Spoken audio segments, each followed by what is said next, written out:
All right, guys, so Sleepy Joe Biden was giving the commencement address to the Coast Guards, and he had a Jeb Bush moment. Take a look. I can only assume that you will enjoy educating your family about how the Coast Guard is, quote, the hard nucleus around the Navy forms in times of war.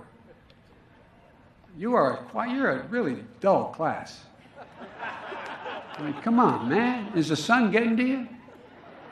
I would think you'd have an opportunity when I say that about the Navy to clap, but being here together. Oh my God, Joe was putting them to sleep. He was putting them to sleep, okay? Because I know if I was in the crowd, that audience, bruh, I would be knocked out trying to get through a Biden speech. I mean, who can be surprised? Who can be surprised? Because Biden can barely get anybody to watch any of his press conferences, to show up to any of his rallies, to really show him any type of real support. Okay, but hey, he's the most popular president in history. Okay, that's what they say. He's the most popular president in history. And this is the same guy who's out here having to tell people at a commencement address to, come on, man, clap. Come on, man, clap for me. Please, give me some praise.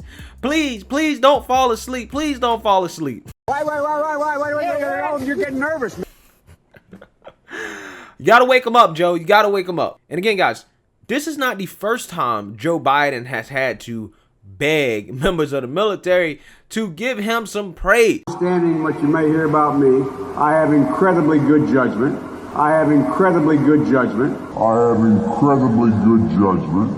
One, I married Jill. And two, I appointed Johnson to the academy. I just want you to know that. Just clap for that, you stupid bastard. So this appears to be a reoccurring theme with Joe Biden, begging the military to clap for him. In the media, they think it's a joke. Oh, ha, ha, ha, ha, ha. It's just joke. It's just joking. It's just joking Joe. Okay? It's like the same way they reacted when yesterday Biden had basically got mad because a reporter wanted to ask him a question about Israel, and he told her that she can't ask him a question unless she gets in front of the electric F-150 that Joe Biden was currently driving, and insinuating that he would have to run over her first before she could ask a question. Mr. President, can I ask you a quick question on Israel before you drive away? No, you can't. Not unless you get in front of the car as I step on it. Ha ha ha, guys. The media think that's a joke, right? The media thinks that's a joke. And I do think that Biden was joking, but at the same time, it's like, I can only imagine what if Trump said that, right? If Trump would have made a joke like that, the media would have been all over it. They're like, oh my God, did Trump just threaten a reporter for trying to ask him questions? Oh my God, why is Trump harassing reporters? Why is Trump threatening reporters? That's what they would have said.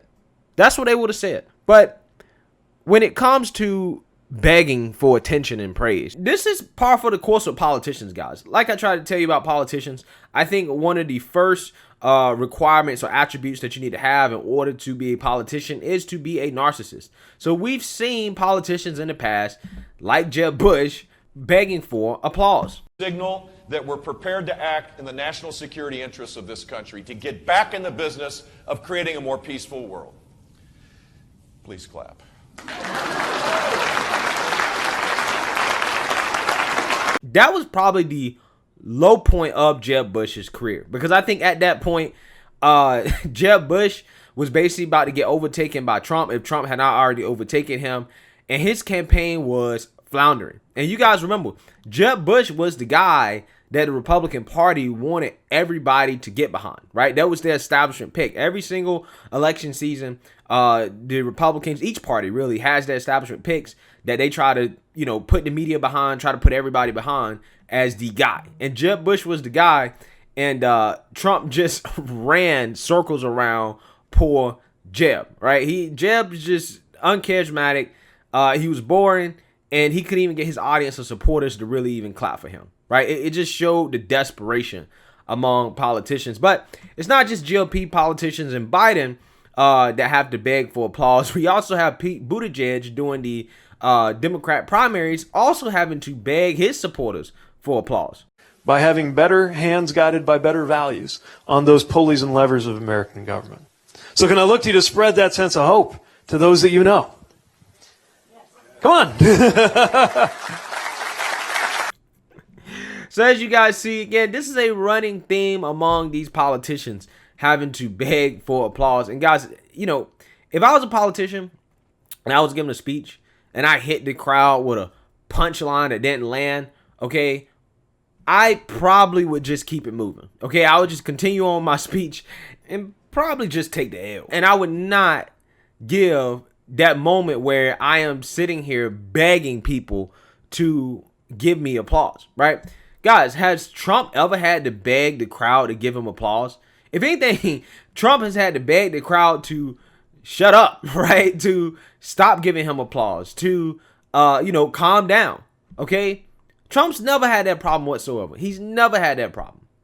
And it just shows the difference between somebody like Trump, who's more charismatic, has more personality, a lot less boring, than, these standard run-of-the-mill establishment politicians that put people to sleep. Okay, Biden is boring. He may be the most boring president that we had in history. I mean, George Bush was probably more entertaining than Biden at this point. Okay, and again, it's just funny to me how this guy can be so boring and so uncharismatic, and so funny at the same time, but not funny in a good way. In that he's the most popular president in history, they say. Again, it's just hard to believe sometimes, considering the amount of support that this man actually gets, right? When it comes to the video views, when it comes to people not applauding him, when people not showing up to his rally, his campaign stuff. It's incredible. It's incredible to think about. But hey, it is what it is. I just think that this moment that Biden had reminded me of Jeb Bush, and just shows how nobody really supports Biden like that, not even in the military. So let me know what you guys think. Make sure you like, comment, and subscribe. Most importantly, share it. The Black Conservative Perspective. Peace.